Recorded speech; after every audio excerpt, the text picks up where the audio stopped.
Welcome to A Salt and Buttery with intent to satisfy. Now, today I'm going to be brining a chicken, okay? I know that it might seem like a lot of extra work, but it helps hold in the moisture for the chicken. So, have you ever had chicken that's just dry and unpleasant to eat? Okay, well, the way to avoid that is with brining. Now, the basic recipe is really, really simple, okay? It starts getting more interesting because you can add more different spices and things depending on what flavors you want. And now they'll be subtle, okay? Because we're not cooking the meat in this. We're just letting it sit in it and soak up some of the salt and the flavors. So it's a subtle difference, but it makes a huge difference in the amount of moisture, okay? So, to start off with the brine, the basic ingredients, really basic ingredients are water, salt, and sugar in specific proportions, which, once again, with the notes and everything, I will make sure you know what those are. I'm only making a half a batch of brine today because that's all I need for what I'm making. So, for today's brine, we have our water. Okay, now the water's already in here and I'm starting to heat it up. Now I'm adding my salt, and you add twice as much salt as you do sugar. Once again, proportions. And you can either use kosher salt or non-iodized sea salt. You want to make sure you use non-iodized because otherwise you end up with the iodized flavor and it ruins things, okay? Now, because I want some slightly more flavors, I'm throwing in some garlic, and you don't have to mince this, you don't have to peel it. Just cut that puppy in half, break off the loose skins, okay? Cut it in half and throw it in there, okay? Now I'm adding some parsley. Now, if you happen to have fresh parsley, that's fine. I didn't have that today, so I'm using dried parsley. That's okay. Now, one trick that I'm doing, because I want to get some of the juice out of the lemon after I cut it, is you take the lemon, and the same thing works with an orange. It makes it easier to get the juice out of it. You take the lemon and you press on it.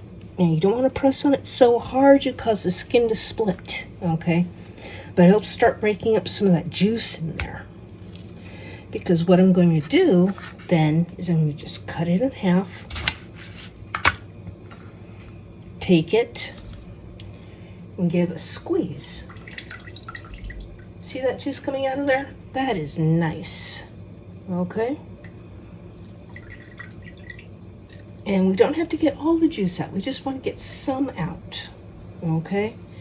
Then what we do is we allow this to come to a simmer. And we will have to keep an eye on this because we have to be able to break up the salt. You see that salt sitting on the bottom there? Okay, yeah. So we're gonna need a spoon so that we can stir this around a bit and make sure the salt and sugar break up so that it gets through the water. Now, we're not doing so much water that this is a super saturated solution, okay? So it will come out pretty clear. It's not going to come out cloudy. See, as it is right now, it's cloudy, which means the sugar and the salt are just sitting in the water. They're not dissolved yet. So we're going to want to let this simmer for a bit, and then we'll come back to it, and I'll show you what it looks like when it's done. And then we'll go on to the next step. Okay, now it does not take very long to get the brine to this state. As you can see, the water is clear, so we can turn off the heat because now we need to let this cool down. You want this cooled down to at least room temperature because otherwise it'll start to pre-cook the meat, which you don't want. Okay, but because if you try to put the meat into the brine right now because the meat is hot, because the brine is hot, it will start to pre-cook the meat, but because it's not hot enough to cook it safely, it'll promote the growth of bacteria and things like that. So you need this at least room temperature, if not chilled in the refrigerator. Okay. So, and then, like I said, I'm just doing a half a batch of brine, but it's all about proportions. So I'll give you the directions for a full batch of brine along with some different alternative spices and things you can put into it. You need to put a pretty good amount of spices in, though, to get any kind of flavor out of this, because it is going to be subtle because it's not cooking the meat in it. But you don't want to leave the meat in for too long, otherwise it ends up getting too salty and that ruins it. So just the right amount of time with just the right amount of salt and sugar, and you get a wonderful result. So this was A Salt and Buttery Introduction to Brining. Thank you. Hello, welcome to A Salt and Buttery. Now, since we've already made our brine, we're going to brine our chicken in it. Okay. Now, I'm going to do a couple extra steps, which keeps things from getting nasty, okay? So, let's go ahead and do this. First, we have our defrosted chicken that has been sitting all night in the refrigerator to defrost safely, okay? But, as we can see, there's some blood in here, and we don't want that. So, what we want to do is we want to take a couple of paper towels,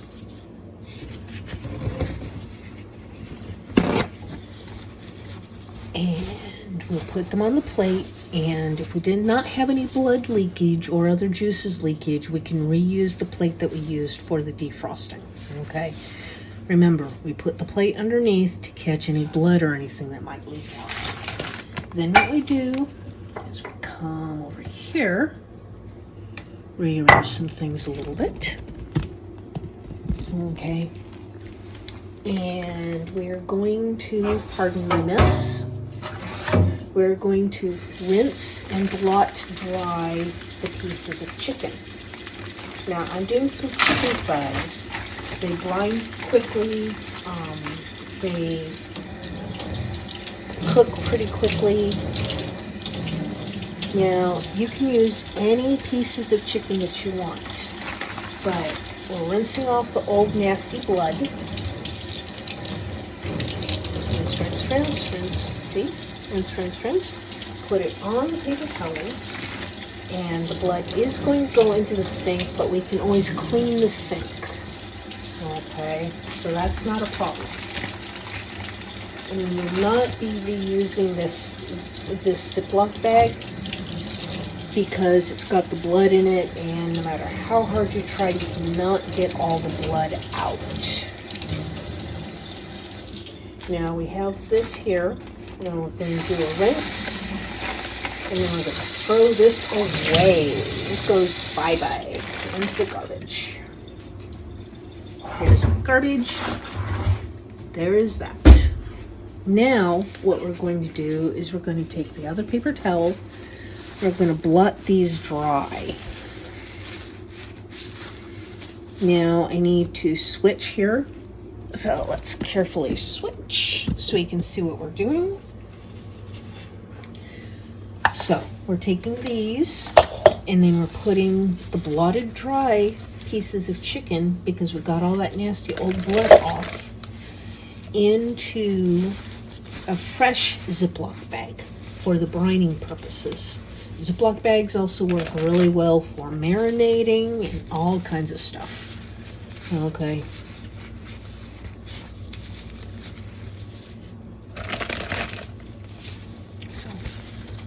Now, you can make as many or as few pieces as you want with this.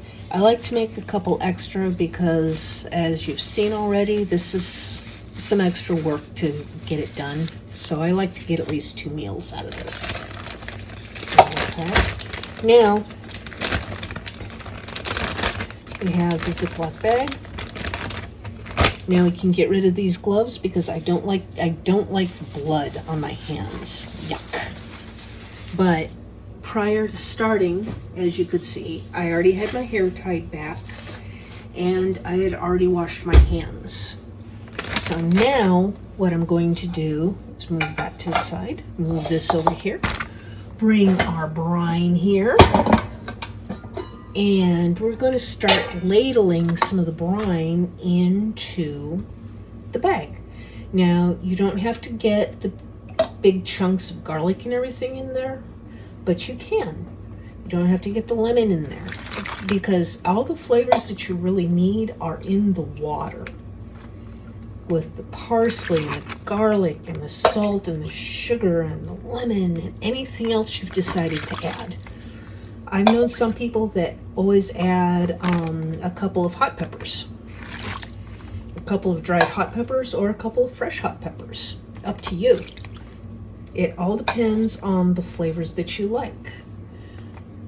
So, do this.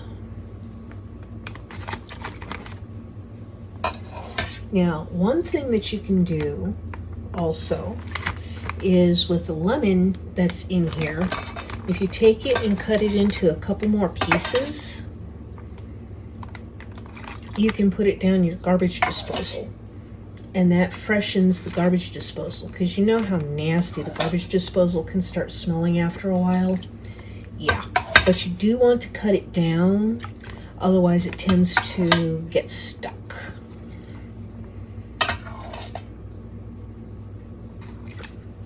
So if you have any questions about that, let me know, and I will do a walkthrough of that.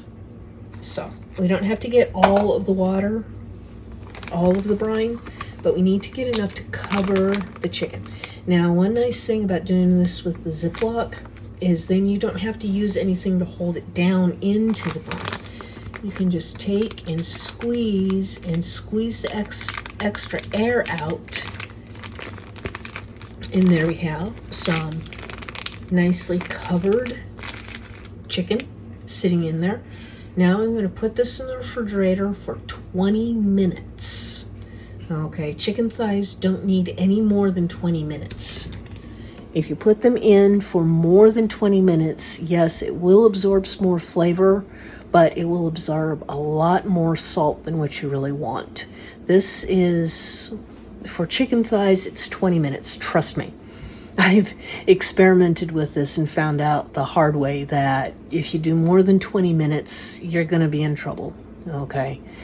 You can get away with stretching it out to 30 minutes, but absolutely no more. So I do 20 minutes in the refrigerator, because once again, we have raw meat, we have the blood, even though we tried to get it all out, and we don't want to promote the growth of bacteria and nastiness and making everyone sick. We want to have a meal that you can enjoy and not have to go to the emergency room tonight. So once again, this is going into the refrigerator for 20 minutes. Well, and I will work on some other things and we'll get this going. Thanks. Okay, now that we've brined the chicken, we're going to pull it out and we're going to rinse it. The reason to rinse it is to get all the chunks of spices off, to get the excess salt off, because you want enough salt in the meat to help keep it tender while it's cooking, but not so much that it's like eating a salt lick, unless that's really what you like. If that's what you like, go for it. Soak it longer. Have fun with this.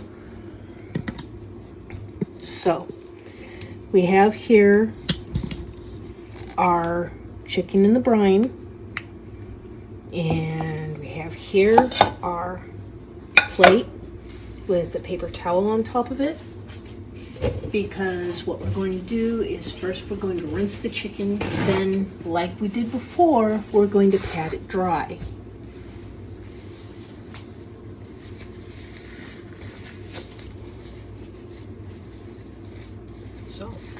And once again, I'm using gloves for this because I don't like meat blood on my hands. Thank you. Now, we can set this straight into the sink for this. It won't hurt anything, unless you've got a lot of dishes in there, which I have on occasion. So, and rinse.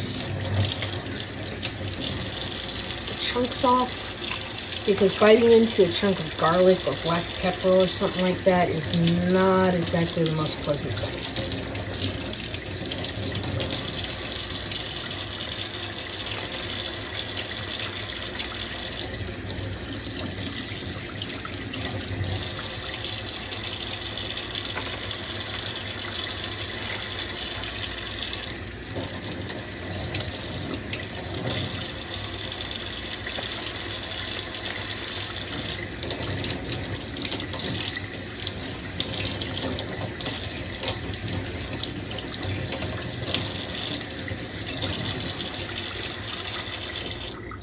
So, at this point, we then take and we pat dry.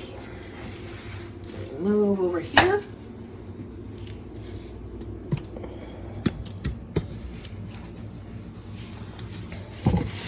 Patting everything nice and dry, and try not to get nastiness all over all the stuff that I'm working with. So, nice and dry. Now, what I'm going to do is I'm going to bake this chicken with the barbecue sauce that we made earlier. I'm not sure if you remember that, but I have that recipe in a different video, so that you can do that if you wish. Now, I need let's grab another spoon. Now, one trick for this is you actually put some of the barbecue sauce on the bottom too, so that the chicken sits in the barbecue sauce instead of just on the pan.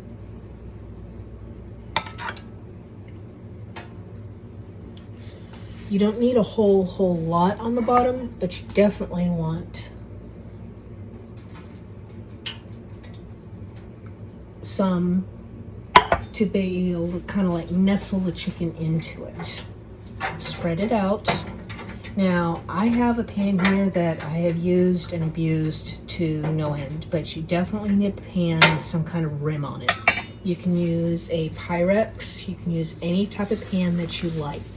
Okay, what matters is what do you have? Let's see if we can make it work. Then we put the chicken on here.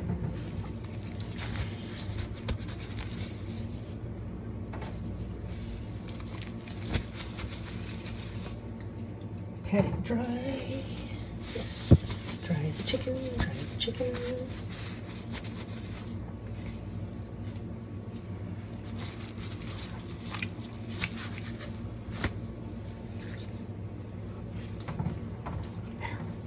Okay, now we have all this nastiness to get rid of.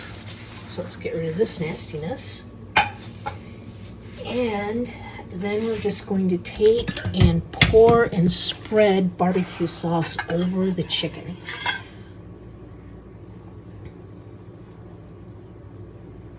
Like I said, if you wish to, you can marinate the chicken in the barbecue sauce. But if you do that, do not use that barbecue sauce to bake the chicken in, because you'll have the meat blood in it, and we don't want that. You'll need to make a larger batch of barbecue sauce if you want to bake it in it and marinate it. You just want to make sure that there's some sauce all over this. Yes. Then, at this point, we would just take this and put it into the oven at 350 degrees for at least an hour. Okay, 350 degrees for at least an hour, maybe an hour and a half.